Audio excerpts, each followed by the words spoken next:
Hi everyone, I'm Jodie, the founder of Mindsetter, and I'm joined today with a very good friend of mine called Jay Chambers. I'll let him introduce himself. Jay, introduce yourself, a little bit about you and what you do. Yo, wagwan people. My name's Jay Chambers. So I'm a dub poet, an artist, filmmaker, ex-academic, I guess. And yeah, just all-around creative. Heritage, culture, identity are things that fascinate me.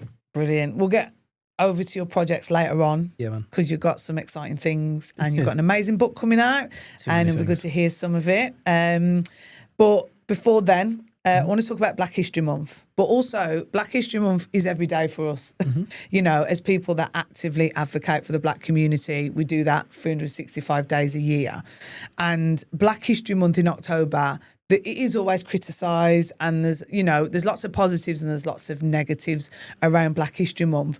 But ultimately, it is a time to raise awareness, and that's what I want to do. That's why I want to sit down with you today, just to raise some awareness and help people gain some new insights and reflect and think. We're in a world now, there's so much information out there. So let's just put some information out there that's going to help people in terms of understanding racism and advocating for the Black community. It's simple as that. What are your thoughts, just before we start, about, Black History Month and the criticism that sometimes we find around it? I think Black History Month is 100% necessary. I think that it's about highlighting the hidden stories that exist. A lot of the time, particularly within the education system, British culture and British history is poised as white European history, when actually there have been Black people within Britain since pre-Victorian era. I also think that Black History Month allows us to explore the contributions to society that Black African and Caribbean communities have brought to British society beyond like the Windrush, beyond like building up the NHS, but looking at social activists, looking at educators, looking at community facilitators, those who are actually making a difference on the ground. I think that it's needed in order to really highlight the value of what happens within our community and how we're able to be a cultural powerhouse that, influences and shapes contemporary British culture, that influences pop culture, and that influences essentially the world. Like pop culture globally is Black culture now. Yeah, I'm trying to think from when I was a kid to now, what happened in Black History Month at school, in education. I can't remember. I was trying to wrap my brains today, thinking, what did my school do? Honestly, whether I've deleted it, I don't know.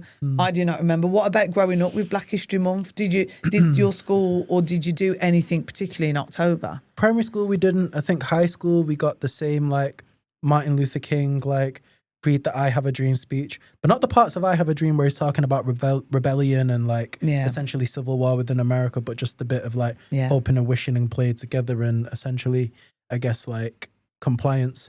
I think that, my schooling generally didn't address it. And I think that's a metaphor for Britain. A lot of the time when we're looking at Black History Month, it's always about contextualizing some of the atrocities that happen within our lineage, like slavery, via an Americanized lens. We don't actually talk about actually Britain being the biggest enslaver, Britain having massive colonies and colonizing 90% of the world's landmass. And I think like Black History Month should be an unpicking of that. But also beyond that, it should be something that celebrates Black joy and contributions and talking about the history that predates slavery, talking about the empires in Africa, talking about the Caribbean, talking about some of the great histories and contributions and amazing stories that exist that often get overlooked. Yeah, so I just had a look when I did some research about when did Black History Month start. So it did start in America first, but when it came to the UK, it was arranged by someone called Adair Sebo in 1987, and it was to challenge racism and it was to celebrate history, so that what his intention was with it. And he chose October because in Africa, that's when a lot of leaders come together to have discussions and talk about issues and talk about how to challenge racism. So that is the context of how Black History Month started. So it was about challenging racism and it was about celebrating history. That's that context there. So again, why does it matter? You've just said it, you just said loads. There's so many things that matter in terms of the Black community. And for me, it's visibility. I feel like one of the biggest things for me as someone from the Black community is being visible and being understood just to interject, I don't even think it's just something that's important for the black community, but also the white community. I think many young white people grow up thinking that white is the default of the world, and it's not. Like, people of color are a global majority. Like, when you go to other countries and continents, you see that we're worldwide. And I think that having history months that look at other cultures, not just blackness, but then there's like Asian History Month and things like that, it allows, I guess, like white British kids to contextualize other cultures, their importance and their relevance in the world, but also their contributions to the country and to the lifestyle that they live within Britain. Yeah. It's all about calling to action. It's all about asking everyone, like you said, every community to understand racism. But again, it's that joy bit as well, that it can't always be the trauma. Of course, like Black joy is revolution. I feel like a lot of the times it's easily pigeonholed to be that. So like in corporate spaces, they'll probably get someone in who will tell them about, I don't know, racism and colonialism, but there won't be anything that really celebrates it. Or if they do in some corporate spaces, it will be articulated via the usual tropes of like food. Oh, we've got jerk chicken in the canteen, happy Black History Month. Yeah. And there's no conversation. And I feel like it needs to be something that's meaningful. I would rather see in organizations than probably ignore Black History Month than do something that's mockish. I feel like do it with a purpose and lean into your community. There are so many amazing community workers, historians and people in Manchester that can come in and provide educational workshops and thought-provoking experiences. But I think, one, there is a lack of links to a lot of corporate spaces, like them having authentic links to the community that can bring in those voices. Two, I think that there is an apprehension because to talk about Black history or any other cultural history, it relies on a unpacking of what whiteness is and viewing whiteness with a critical lens. Yeah. And realizing that that's not the default globally. And also thinking about, I guess, the contributions of those communities to the lifestyle that you live. And I think, Black History Month should be a time of reflection and also, critical challenging within organizations and spaces. And collaboration, like you said.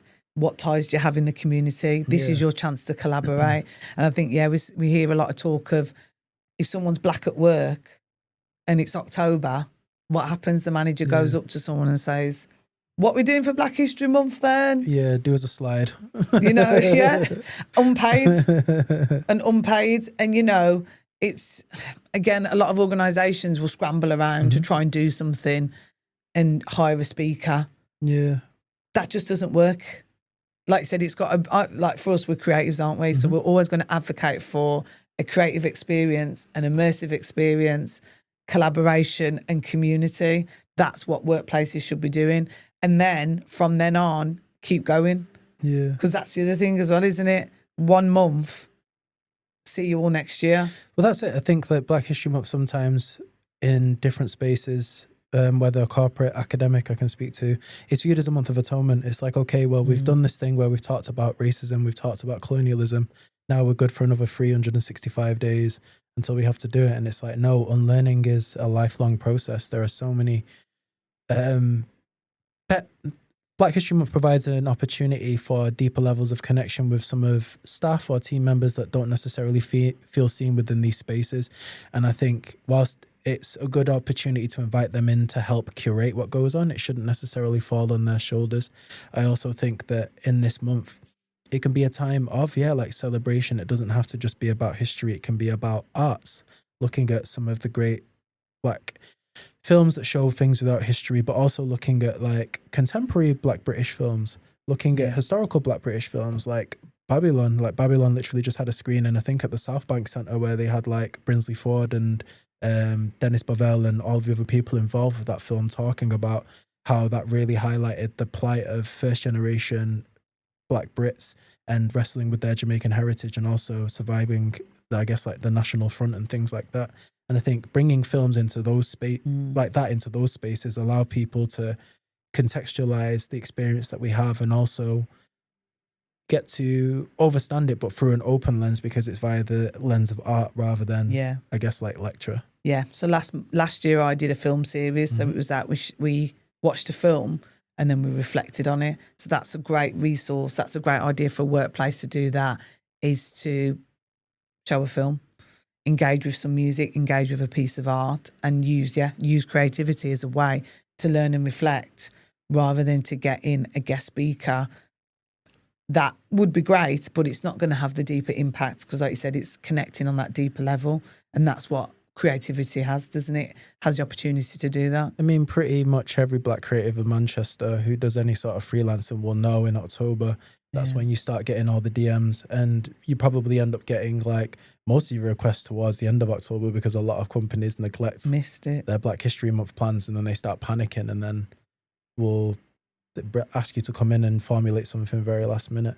So yeah, I think for me, I would love to see organizations, 1, be proactive in organizing their events, 2, engage with the communities, and 3, be intentional about what they're doing. It's not a tick box. It's a exercise in inviting everybody into your space or your community. And what about in schools? So we talked about growing up, we can't remember.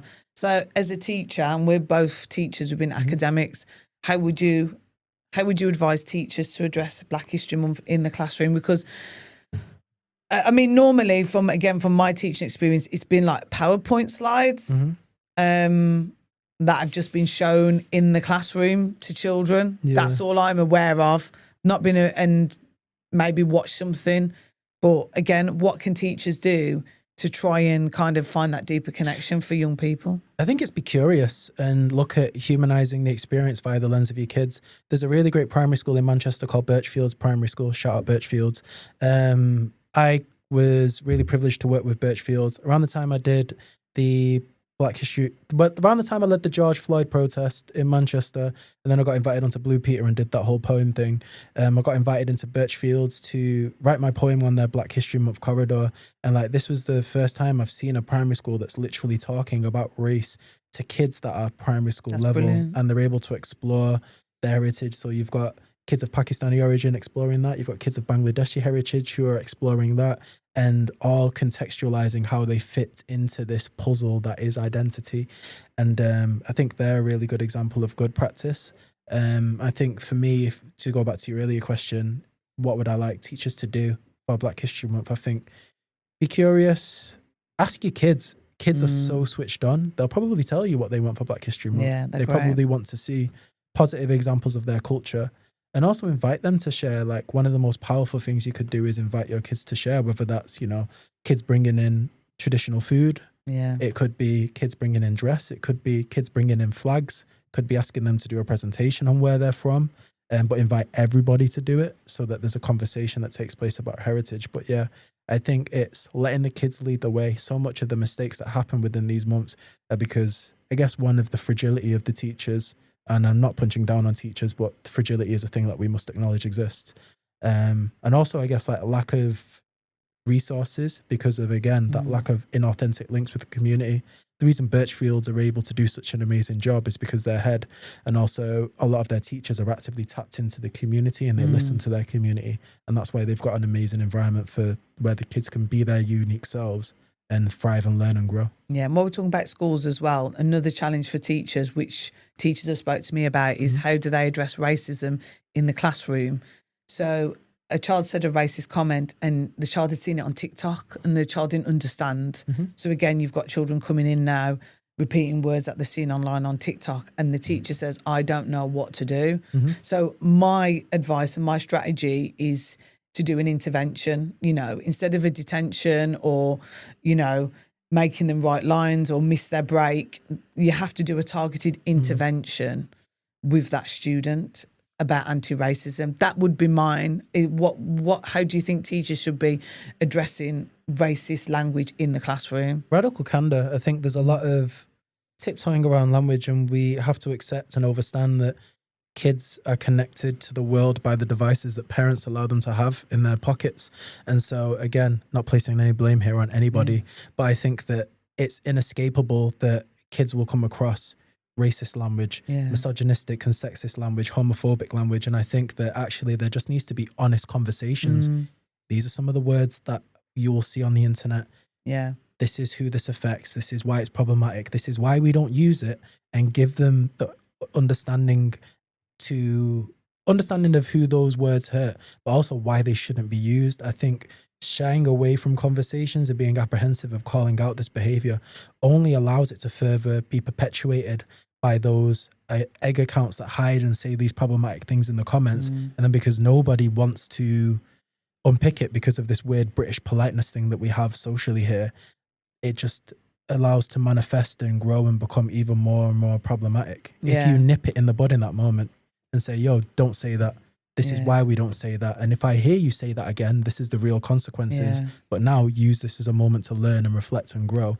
Then hopefully we can change some perspectives. But because of this weird apprehension, no one does that. Or they leave it for parents to go and do. And again, the parents may not be equipped to facilitate those conversations either. For me as well, in the classroom, if I heard racist language, would I even be able to do it? Because it affects the teachers and it affects other staff or maybe the TA in the class. So, and again, like I said, we've got so much language coming through the social media. That's why I feel like there should be targeted sessions after school. Not you going to detention, you're going to have an extra session about this. The training and the education needs to be done after school. And maybe the parents come along and they all learn together. I feel like with the schools as well, we need collective, we need everyone involved. Like I said, the community, third parties coming in. And again, we'll go to decolonising the curriculum, but if you decolonise the curriculum and you thread race and class through your teaching all day, you kind of will be addressing all these kind of issues so the children can understand, whiteness and the dynamics within society. So they would understand that word, what it connotates to. So I think it's a whole kind of system reform, but also collaborating with parents as well, I think, in the community. I also think that there needs to be, bringing in the community. But also I think that there needs to be, we're talking about being decolonial and looking at curriculums and things like that. But to be truly decolonial, we need to unpick the infrastructures that have a lot of the deciding powers over what teachers do. So things like Ofsted. Have you looked at Ofsted staffing? Have you looked at who runs Ofsted? Yeah, have you seen the diversity levels that exist in Ofsted? So if these people that are going in and judging teachers on the jobs that they do don't have the diversity in there, and therefore by proxy probably don't have the openness to engage within some of this critical discourse, how free are the teachers to do that?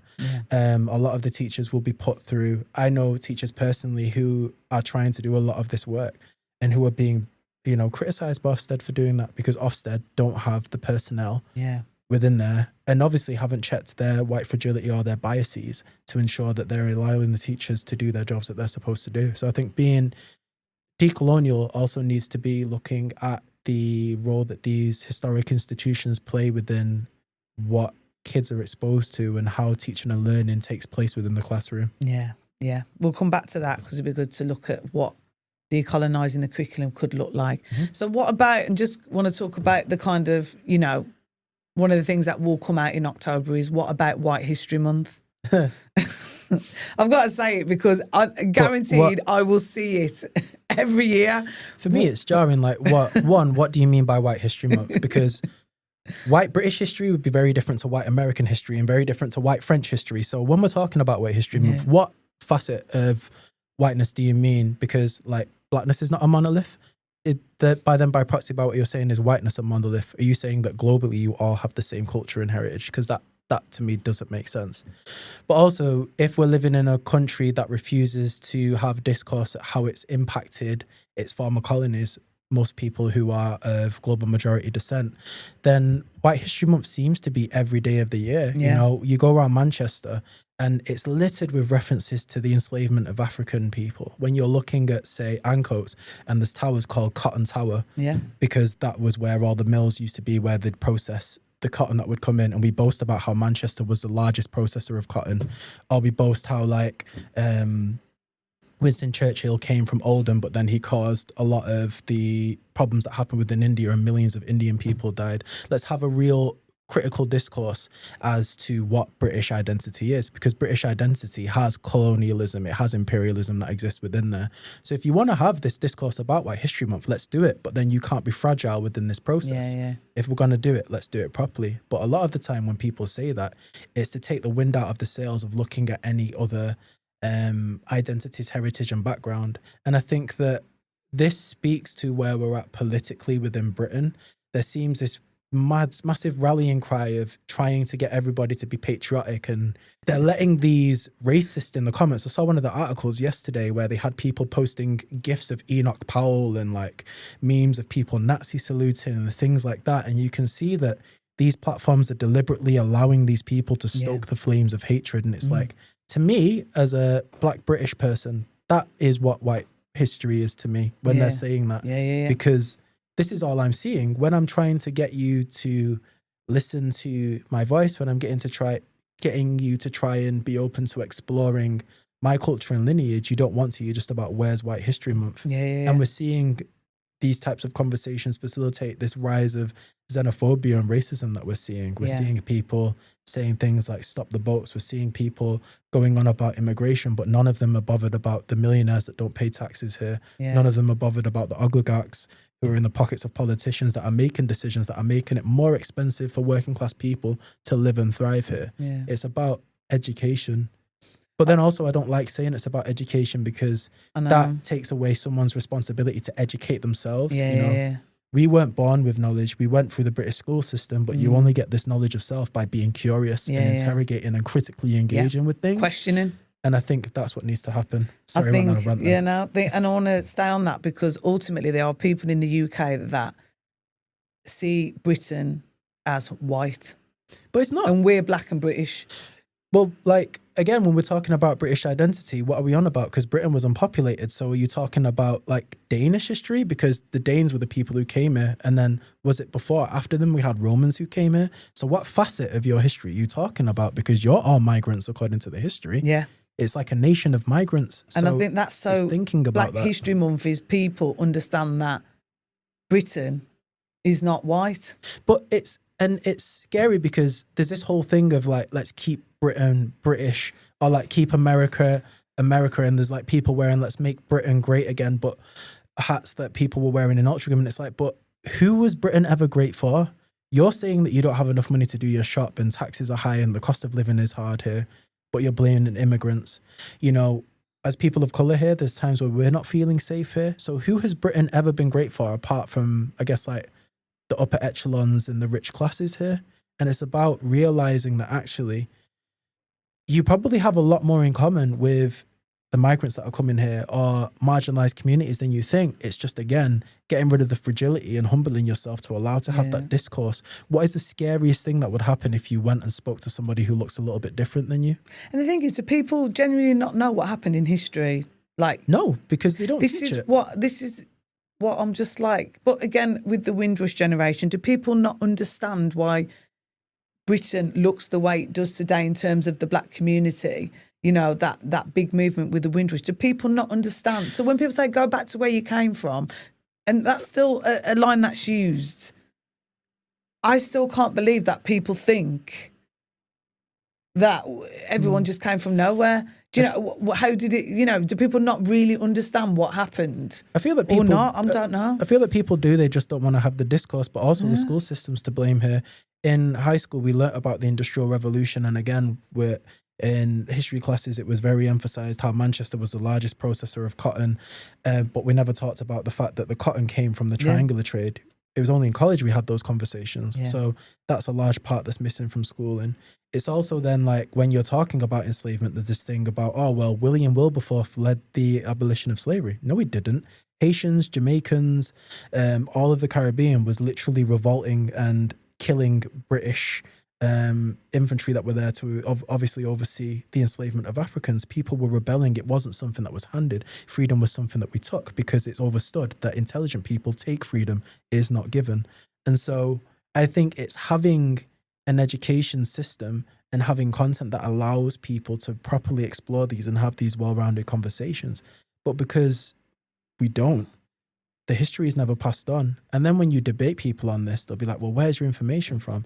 It's like Basil Davidson, who's a white academic, because I always have to have a white reference when debating race with people, because people get really tetchy about it. Basil Davidson wrote an amazing book called The African Slave Trade, which literally talks about all the Africans that were trafficked on behalf of Britain, and then also talks about who actually financially betted from it. And there were like politicians that are named within that book and stuff like that, historical families that actually made their millions from the enslavement of African humans. And so I think that it's looking at that And it's also unpicking the institutions that benefited I was from about to enslavement. say that, like day to day though, there's people in the workplaces or there's people on the internet that will not engage with this kind of literature. But again, what do we do about those people? Just as like, you know, that are walking around with that hate against people because of who they are and seeing them as not British. I no longer seek to be overstood by somebody who is not on my frequency. Yeah. And so for me, it's like, okay, if you want to walk around with that hate in your heart and you believe that you want these people gone, that's okay. You go do, well, it's not okay, but you do that and your existence will be hollow. And the more they have to go through that and actually self-reflect, they'll see that so much of their life has been enriched by the different cultures and communities who come here. Yeah, we might as well jump onto cultural legacy while we're at somewhere. But the people who like will be telling people to go home will then go out on Friday and have a curry and chips. Yeah. Or then will want to go on holiday to like Spain or to like Gambia. Like so many people tell me I need to go to Gambia. But it's like, well, you'll go into these places, but then also with people that might have problematic views on immigration. And it's like, well, you're going to all these different countries. Yeah. You're only able to do that and have these relationships with these countries because of colonialism. Let's be very real about this. Yeah. And, you know, last part about, you know, organisations and schools embedding the right type of education, creativity as a resource, because that's what mindset is about, is using creativity to educate now. We've got to have that deeper connection to whatever topic that we're addressing. So creativity, lots of creative resources out there, use that.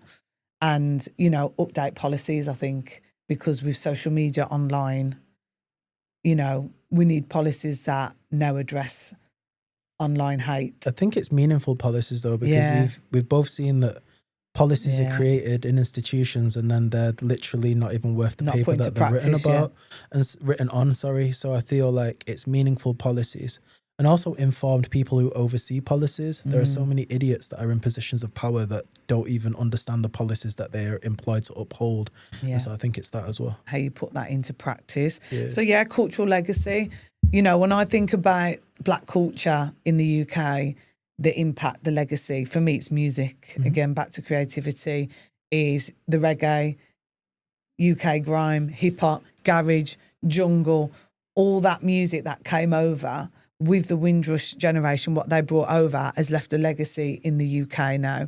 And that is one of the biggest things that I think the Black community have contributed to the UK is music. Look at the amazing artists, look at the amazing people out there making music, people like yourselves. What do you think a cultural legacy is from the Black community for the UK?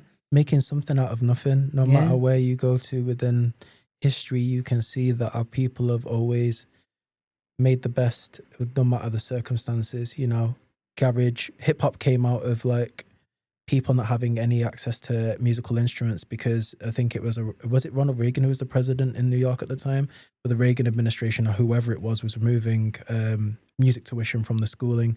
So a lot of hip hop, a lot of that generation of the late 70s, early 80s, the only form of music that they had was this turntable that they'd find in their parents' basement, and then they found a way to make something new. Reggae, a lot of the hardware that gives reggae its classic sound is all the hand-me-downs from like 70s disco music in the Americans, in the Americas, and then that hardware was shipped over to Jamaica. And again, Jamaicans, being the people that we are, making something out of nothing, and it allowed us to have this signature sound. You know, coming to London, again, like when you're looking at grime and garage, making something out of nothing. The radio station isn't going to play our music, so we'll create pirate radio stations and we'll play our own music. And now some of these pirate radio stations are actually national radio stations. It is that art of reinvention and creating something that has become a global powerhouse. And I feel like when we're talking about our cultural currency, it's also being very aware now of safeguarding that. You know, we're seeing lots of companies jumping on the bandwagon. There's a fashion company that I saw recently that have done a whole line about carnival, which is really, really funny to me because I'm like, it seems to be like our culture seems to be something that a lot of people, because it's pop culture now, Black culture, people lean into it to monetize it. And I think there needs to be an awareness within the community of how we let different corporate entities come and engage, and whether everybody gets a seat at the table at the cookout. Well, this is it. And the gatekeepers, you know, everybody wants to engage in Black culture now, which is brilliant. But yeah, make sure it's collaborative, make sure it's the right people and everybody's getting paid correctly. Anything else with cultural legacy? I think art, creativity, because, what you said is that, we make something out of nothing. We're resilient people, and whatever adverse situation we're in, creativity is a form of expression. I don't even think it's just creativity. I think like there are academic thought leaders in Britain who are Black, there's amazing work that's going on at some of the universities in Manchester looking at obviously the disproportionate levels of Black people within the mental health system. There's loads of amazing work going on from a sociological perspective, looking at the impact of police in schools and things like that are happening from Black British academics here in Manchester. So I think it's the academic legacy, it's the creative legacy. Yeah. Also in business, there are there are amazing Black business networks where there are a lot of people doing a lot of exciting things, but unless it's platformed in the right way, people don't have this awareness. And so I think it's that. And also, I guess my final piece would be ownership. There are lots of ways in which our culture is monetized, but we're not always invited to a seat at the table in terms of the ownership. So there are lots of like festivals that play like reggae or hip hop and things like that. But as far as I'm aware, there's only one Black owned reggae festival in the UK, and that's City Splash. Yeah. Yeah. Again, it's that collaboration it's missing, isn't it? Mm-hmm. And if this October you think, I need to collaborate. There's the collaboration with the artistic side and there's the collaboration with the creativity side. But I think, in terms of the commerce, it's bringing people in and making it equitable. Yeah. And kind of everything's not balanced and recognising that. I think some people still will not accept that, the inequalities. So as an organisation, as a school, actively addressing those inequalities, highlighting them, you're going to help restore the balance. You're going to help bring people in. So I just want to talk a few about some hidden figures. So in Manchester, I've got two here that I found out. So again, we talked about the NHS. And again, the NHS was built and helped by the Windrush generation. Yeah. And that's something that people forget. 3 generations of my family worked in the NHS. Yeah, exactly. Yeah. So, post-World War, there was advertisements out in the Caribbean asking people to come over and help with the NHS. That's it. Simple as that, isn't it? It's the reason my grandparents came here. My grandparents owned a successful bar and restaurant in Kingston that kept getting broken into. So my nan saw some adverts about nurses, and so she decided that she wanted to come to Britain. She convinced my granddad. They sold up and came. My granddad didn't have a job when he initially arrived and figured out what he wanted to do. And the first job he got was he called it a fireman, but that's not the correct terminology. It's the guy who loads the coal in the steam trains for the drivers to come and drive the train, which is a hard job. Imagine leaving like warm Jamaica to come and do that. And she went to like nursing college in Altrincham and then worked as a nurse and then became a sister and did all that. And most of her siblings ended up in the NHS. And I think people sleep on that invitation to come here. We were invited. We didn't just show up. And how do they feel looking back, like when they talk about being here in Manchester now, about their experiences? And I think generationally, because of the hardships, I guess, like it might be the same for your grandparents, but the hardships that they had to endure coming over here, I think nothing really phases them and they don't like to talk about the hardship. They just say that everything was good. But with adult eyes, you know that there would have been hardships. Yeah, exactly. I think that generation, they just accepted everything, all the racism, all the abuse. But again, resilience carried on. A bit like Louise. So Louise de Kokodia, again, came over from Jamaica in 1955 and again invited by the government as part of an overseas recruitment drive. So this was an active recruitment drive by the UK government in Jamaica, and came to train as a nurse in the newly formed NHS, and she worked her way up.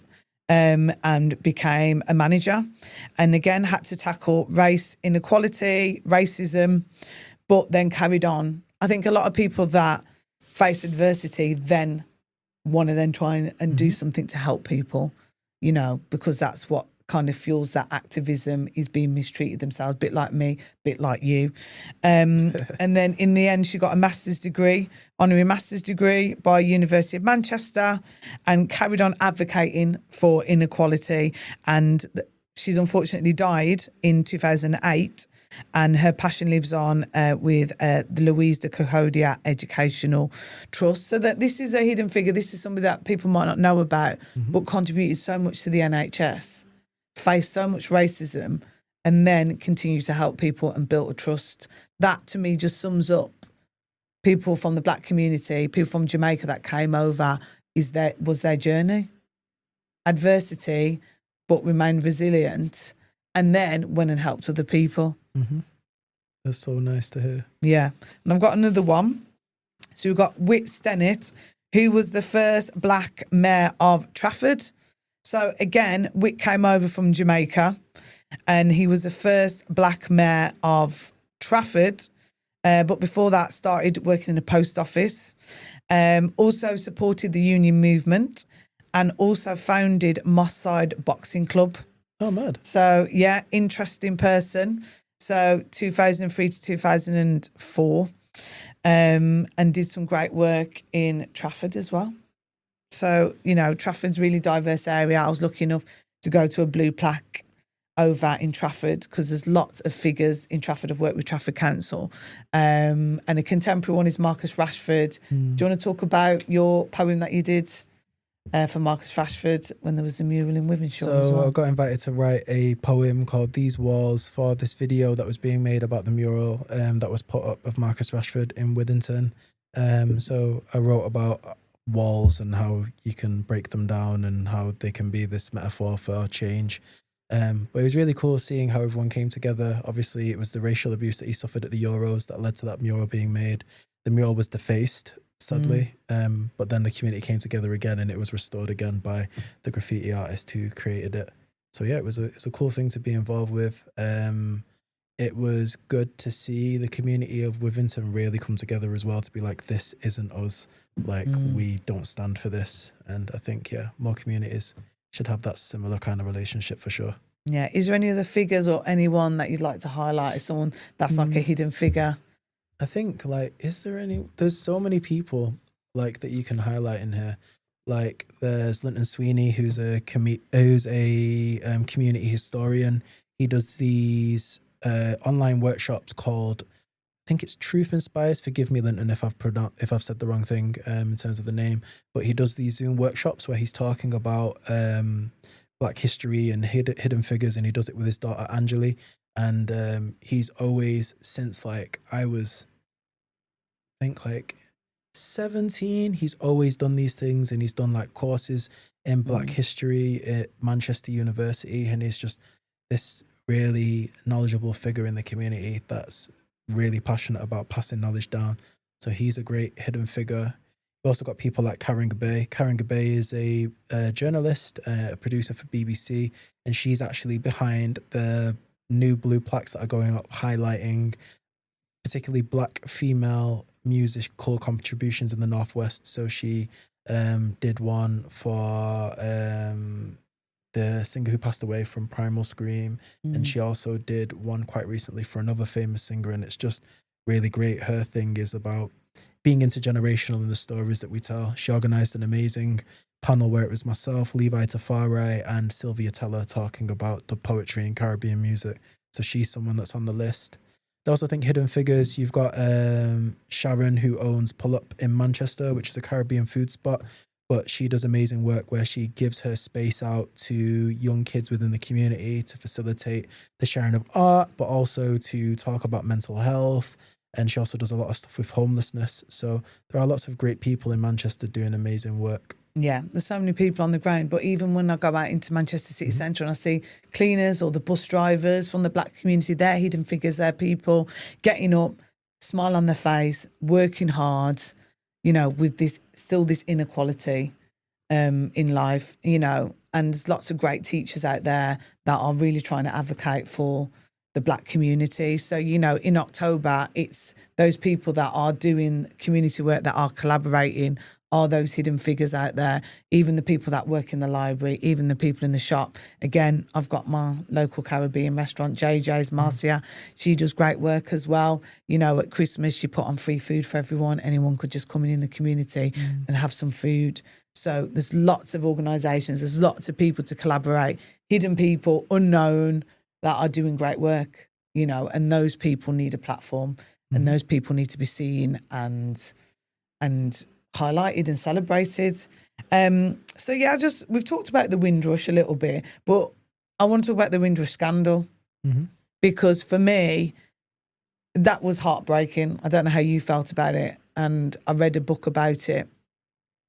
And it kind of feeds into what's happening now in society, in politics, of this whole narrative of immigrants coming in, get rid, and the government were trying to deport people out the country, and they'd kind of hyped it up and were pushing this, and the Windrush generation got caught up in this mess from when I read the book. And that was obviously heartbreaking itself, but as it carried on for years and years and years, and people were obviously trying to stop it, they just doubled down on it. Mm-hmm. And until it got revealed in the media how many years later, and Theresa May then had to sit in a room with people from the Caribbean and apologise. That is, to me, a stain on British history of what happened to the Windrush generation. I think we also forget that the Home Office destroyed the landing cards of these kids that arrived. So the landing cards were stored. I can't remember exactly where, but it's in the book. A whistleblower said he was told to destroy them, and he was like, I shouldn't be doing this. Yeah. And he was told to. So he has a whistleblower in the book. It was stored in a small storage unit that the government were trying to save money on, obviously. So they were like, well, just get rid of what is in there. And these were like landing cards and the official documentation of, you know, the children who left Jamaica to come here, the Windrush generation. And so obviously what happened then was they were turning around to people and saying, well, prove that you're a citizen. And like, if you've not got a birth certificate because you weren't born here, you've not got a British passport, although some Jamaicans may have had a British passport depending on when they left. It was like, how do you prove you're a citizen? So people were having to use like family photos to build like a chronology of how long they've been in the country for. You know, people were stopped working, you know, taking away a person's ability to support themselves. No as treatment for cancer. Destitute. People weren't allowed to engage with the health service. And so I think like it is one of the biggest atrocities. And I think that we've still not really had a lot of recompense for it. I feel like I can't remember the statistics, but I think at the time when I was reading about this, I think it's like less than 10% of those affected have had any sort of compensation from it. And a lot of people have died now. And that's the other thing, because of the age, they're dying without even getting and I think the compensation. Again, this is another really contemporary example of the inequality that exists within Britain. You know, so much of this trauma that happens doesn't just dissipate when those people transition onto their next phase. You know, there are children that have had to see their parents last few years be littered with turmoil trying to prove that they're citizens here. There are, you know, family members who have lost loved ones due to treatment being withheld, and it's like, how do you even begin to rectify that? You know, there's been a lot of talk about like trying to be restorative in the relationship with the Caribbean amidst the call for the Caribbean wanting reparations, which they should get. I'm a supporter of that. But it's like, how do you even begin to repair that? Because there have been so many times that these bridges have been broken, and also to restore, there needs to be an acknowledgement. And you've not even acknowledged slavery. You've not acknowledged, you know, the fact that you invited the Windrush generation here and then treated them badly. They arrived to no blacks, no dogs, no Irish signs in the window. You're not acknowledging still the fact that you've allowed this scandal to happen where loads of people have died. It's like, I don't even know how Britain can even begin to start to put right some of the wrongs that they've done historically. Yeah. Nor do I think that they seek to. I think, again, that the government think that they're above this. And, you know, we will see how that plays out. I think that the end point of this is mass exodus. Like, it was the Voice newspaper that wrote, I think it was last year or the year before, there was like 33 or 34% of young Black Brits have active plans to leave this country. Yeah. And I think that you will just start to see Black and brown talent leaving this place because of the inequity that exists here. Yeah. And I think unless the government are smart, you'll feel that. I think at the moment there's a security of, oh, well, if people want to leave, it's fine, you know. But, you know, they will feel this. And I also think that's why the government are trying to make it a lot harder for people to leave. Yeah. You know, with this Brit Pass that they're trying to bring in and the biometric things that they want to bring in for people leaving and going to the EU and places like that. I think they know that, you know, this isn't an attractive place to be anymore. Yeah. Yeah. So I'm just going to move on to just some phrases I found, because when I was working Black History Month last year, was working with young people, and we had some phrases and they were writing them. So I'm just going to have a few phrases and just see what comes to mind. So kind of something that we talked about, resilient journeys. Have you got an example of a resilient journey you've been on, probably through academia? Probably can't speak about it on the podcast, to be honest with you. I think like generalized resilience is like journey. Just being able to walk in every room as myself and be unapologetic about that. Yeah. I also think that we give a lot of glory to resilience, which is great. But I also think that we need to acknowledge the cost of that. Like being resilient is something that we don't have a choice of being. The other option is to literally stay in stasis and die. Yeah. Like not physically, but mentally. And so actually being resilient is a means to an end. I think that, you know, there are real impacts of that. But for me, it's walking into every room as myself, and I think the more that I've spoke my truth and lived in it, the better my life has been. Yeah. And I feel that, that's what resilience means to me. Yeah, and on the back of that is to highlight racism is a psychological trauma. And, you know, it should be treated as safeguarding in schools. It should be treated with the seriousness that the impact, like you said, it has on us. Let's have a look. Celebrating our legacy. How you celebrate through your artistry, but how else do you celebrate the legacy of the Black community? Just my household, like where I live, has amazing books. There's artwork. Like when you walk into my household, it's very clear it's a Black household. And I feel like, that celebrating and surrounding myself with ancestors, being close to my grandmother, but also honouring the people who came before her and having that, you know, that appreciation for where I'm from, and also keeping those cultural links, you know.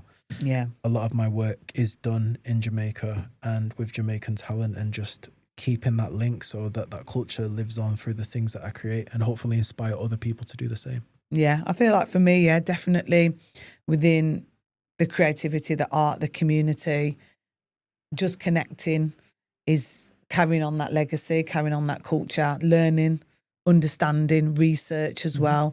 You know, this time has to be documented, and I feel like part of my duty with my organisation and YouTube is so people understand how we're feeling right at this time.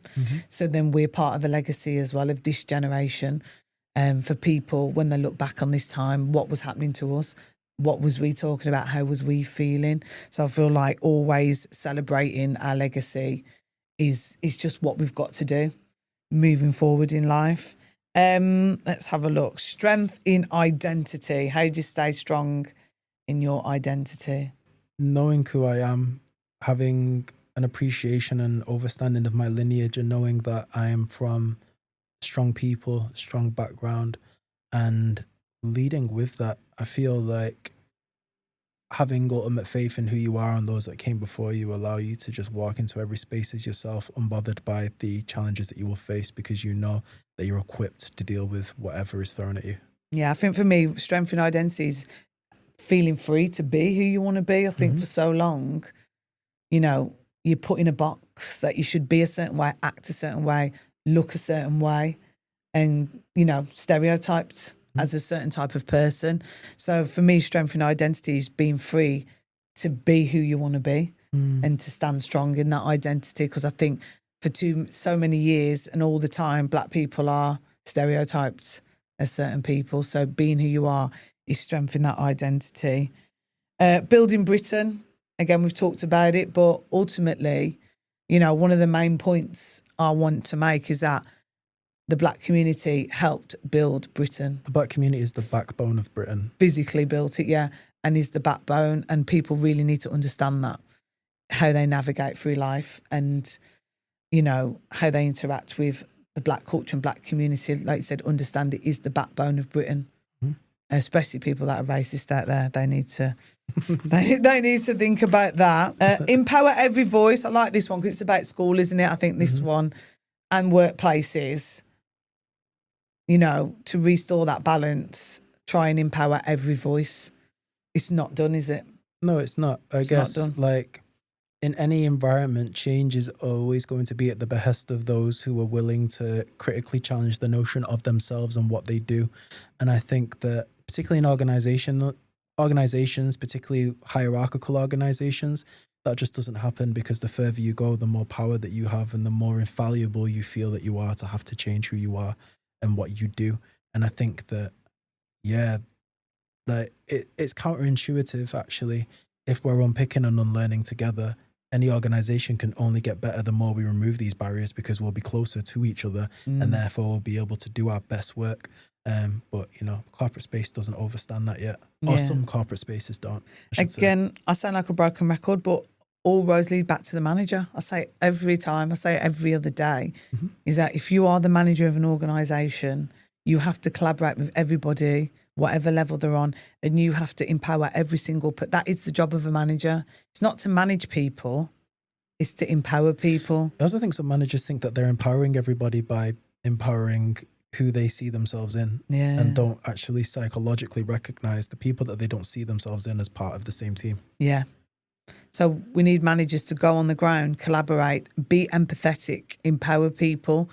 If you're not a manager doing that in 2025, you need to really think about how you're going to navigate as a manager, because our needs now as people at work have completely changed now. Our well-being is always going to come first. Being true to our identity, not being mistreated. Again, with social media coming in, managers need to make sure their number one priority is staff well-being, and that everyone feels valued and empowered. Those are the three main things. Anything else for a senior leader or manager you'd say for them to focus on in terms of empowerment? I think in terms of managers of colour, it's recognising that there's strength in unity. There has been times throughout my career and environments where I've interacted with people who have seen that they're on the same page, but actually have changed their same page to further their interests in the corporate space. And I think that integrity is everything. I think that we lose every time we are contradictory in our values or in how we carry ourselves in that space. And it's also realizing that you don't have to play a character. You don't have to package yourself in a way that you feel palatable to those who you want to impress. It's being who you are and actually standing firm in bringing everybody on the journey. Yeah. Collaboration, always collaboration. Right, we'll do one more and then we'll talk about the curriculum. From struggle to success. So where do you think you are at the moment?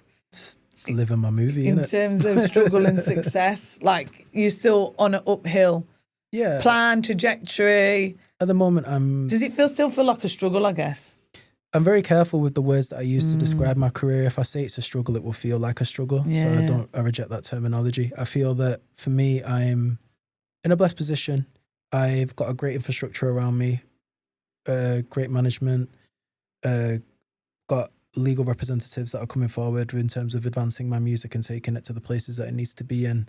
And so, I'm blessed to have like a great team and infrastructure around me. I think that I'm in a growth phase right now, which is great, and I'm super grateful to be in.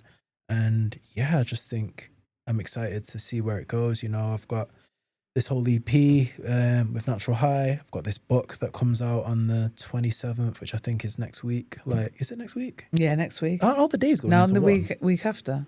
Week after, See what I mean? All the days last are weird. week. So what about when you felt like you were struggling? How did you overcome that, and what was that time like, I guess? I guess that's where the resilience comes in. I feel like one of the hardest times was actually writing the book 6 months ago. There was lots of things going on with my personal life, and my creativity became my solace. And I think that is another thing that we don't necessarily always tap into. Like, there's been so many times where I've spoken to different Black creatives or even Black academics, and creativity is this default thing that we go to. And I guess that's the space where we're allowed to be uncensored. Like, in the spaces wherever that we have to be in, sometimes we can't always say immediately what's on our head, because we've got to think strategically about where we're moving or how we're maneuvering, which is, again, is another level of psychological trauma that, not everybody processes. And I feel like creativity is that space where you can be yourself. So for me, when times have been pressurized or, I guess, like, challenging in the developmental stages, I think I've just pushed harder into my creativity. Yeah. And I always think about younger people now with mental health and racism. How do young people now overcome their struggles? I think, what can we do for them? Because I do worry about that younger generation, especially young Black children, especially with neurodiverse children. Or, we know that black children are 3 times more likely to be expelled from school. So I just think about the young people that are struggling.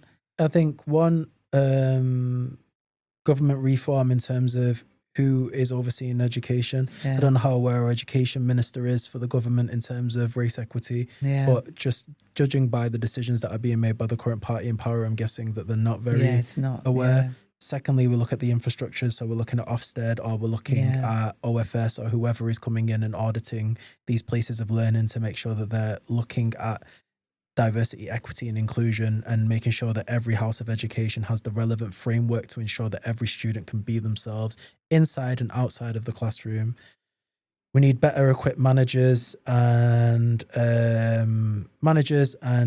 deans and whatever the infrastructure may be at whatever educational stage, to ensure that inside the classroom teachers are free and lecturers are free to bring in external theories and apply it to the classroom. You know, the intersectionality of identity can be brought into any session. You know, you could be talking about engineering and racism could be brought in there.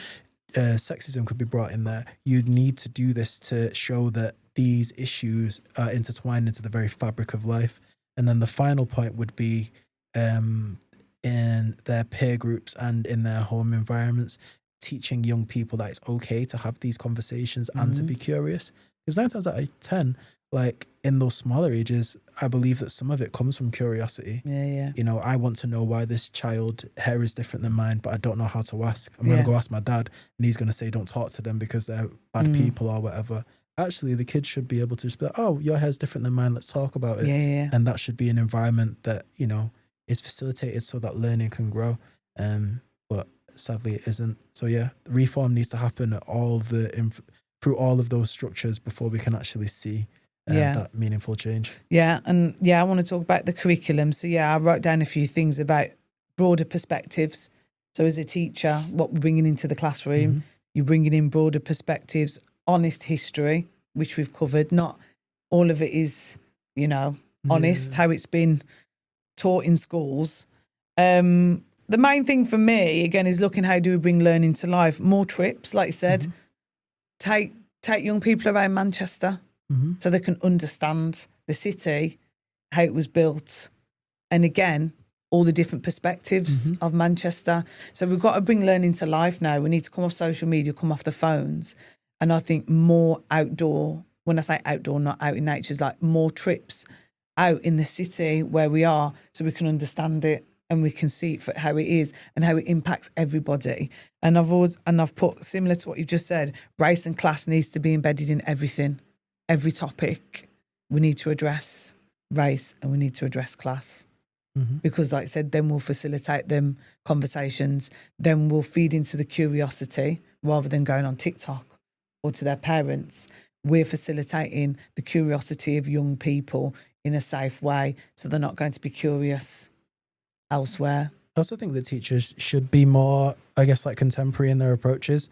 I'm not just bashing teachers, but I think like social media is a tool and it's inescapable. So I think like if you're really wanting to use it, these meaningful conversations that you can't facilitate inside of the classroom, obviously with planning and things like that, I know it's a nightmare and I can't imagine how hard it is. But if there is time, what's stopping a school creating a social series on TikTok that's adhering to some guidelines that are pre-agreed, but that is facilitating this discussion for the kids to engage with because they're on social media anyway, or doing things online, but just having these spaces where people can engage that are outside of the classroom, because we need to also understand that the psychology of being in a classroom and in an institution plays into the level of psychological safety that these young people will feel when having to talk about their lived experiences and identity. So that needs to be taken outside of that space. It's really tough for teachers. You know, we've both worked in education and it is really tough because they'll feel like they're boxed into some parameters. But you can really do some great work in the classroom. You can really have some good sessions. You can really empower young people. And anyone that feels like they're struggling, you as a teacher can really help with that. Everyone I know is leaving education for that very reason, because they feel like they're going into the classroom with a ball and chain around their leg and they're wanting to do all of this amazing work. But, you know, there's just too much bureaucracy that stops them from being able to do that. And I think a lot of schools are scared as well because it takes one person to go to the media or to highlight what's happening in the school, and everyone will start criticising the school as well. So it's all about perception of how the school want to be perceived. So I feel like that always kind of fuels their decisions and how they think about how to manage the school, and things like Black History Month and Culture Day and things like that. Even that to me not really makes sense, because it's like, name one organisation or person in history that has got through doing anything that's worthwhile that doesn't have any sort of blemish on their record. You know, progress is about challenging, and when you're challenging someone, there is going to be a variety of emotions that comes with that. And I think that, you know, like when I was referencing Birchfields earlier, that was a school that was like, this is what we want to do, and we're committed to this, even if at times it means that not everybody around us is happy around that, but we believe in what we're doing. So we're sticking to our guns. And I think like a lot of schools could learn from their approach. Yeah, that's great. Do you want to talk about Homecoming? Yeah, and hear a bit from it? There's the book. Let's see it. So it's out in 2 weeks. Yeah, so I'm Jay Chambers. This is a book that I wrote. I could never be serious. So this book is called Homecoming. So Homecoming is a 360 project, or what I like to call the 360 project. So it started off as me going back to Jamaica, my ancestral roots, to explore where my family's from, but also to create an album of music there. So I was really blessed to work in Bob Marley's Tough Gong studio, did 8 songs in 7 hours there. I got to record in Big Ship, which is Freddie McGregor's studio, Tad's studio, which produces legends like Tanya Stephens and Kamar Fire, and also got to work with Frankie Music as well, which was a blessing. And being out there, I made this album, but we also shot this short film that went to a bunch of film festivals that showed this process. So once I released that and I saw the response and people being really curious about identity and how it forms our lived experiences, I knew that I wanted to do something that was a bit more reflective. Now, due to the collaborative nature of the album and the film, I wanted to be a bit selfish and do something that was essentially kind of just about unpacking my thoughts and my voice, and this is what this is. So it's a poetry book that's written as a reflective journal. So in here, it's got lots of reflections paired with some photography from the Homecoming trip, but talking about the journey of being out there and some of the thoughts and reflections. So far, with the advanced copies that I've sent out, there have been some clear favourites, which has been really interesting to see. Going to do a little section, read a little section. Yeah. Homecoming. I think this would be, again, for teachers, educators out there, to engage with these types of resources would be amazing. So, you know, Jay will let you know where to find everything. Yeah, you can find it on my website, jcmcr.com, and it already is being used. So Birchfields, the primary school, have got some copies. There's a supplementary school that's picking some up, and we're in discussions about distributing it to a wider network of schools and colleges. What poem should I read? Let's do Black Joy is Revolution, because that's kind of relevant here. So Black Joy is Revolution is the second poem in this book. And it's really funny. So this picture was taken when we had a bit of a day off. In the time we're in Jamaica, we only had 1 day off. And we started in the pool. And it was really funny because we were all just kind of swimming and having a vibe. And it was in this moment that I thought, well, Black Joy can be revolution. It doesn't have to be angry. It doesn't always have to be in sufferation. It can just be happiness. So the poem is, Black Joy is Revolution. Where my mother country hates my grandmother's tongue, but still expects us to get along. Where we're often seen but not listened to, shown examples to state we are the few. Black Joy is Revolution. Where institutions tried to circumvent every aspect of our existence, we had to reinvent. Taking languages given only to improve, codify to edify those in our existence, yet we're still perceived as the few. Black Joy is Revolution. Heroes and heroines missed from curriculums, but our homes filled in the gaps. Houses and flats with front rooms you daren't sit in. Sunday schools to connect to culture, cousins help you connect to self. Black Joy is Revolution. Smiles grace generations at the prospect of the next.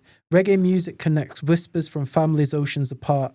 Home is in my chest, which beats to the rhythm of Jamaica's best, instilling the feelings that we can't articulate. Black Joy is Revolution. I love that. Brilliant. Thank you. What's the main message would you like people to kind of understand about that poem? I guess it's an understanding that Black Joy is revolution, and so much time when we're talking about bringing change to power, we're talking about it in an angry place or always having to challenge and things like that, which is very relevant and very needed. But at the same time, our existence and our happiness is revolution. Think about it. We're in a society that is set up for 90% of us to not get to where we want to be. Yeah. So if we're showing that we're happy, even though it's hard, and even though we're grinding, and even though we're fighting a lot of things, just our happiness in the moments where we can full joy the life that we have. Yeah. That is true revolution to me. Yeah, that was like me in the Lake District. Joy in nature.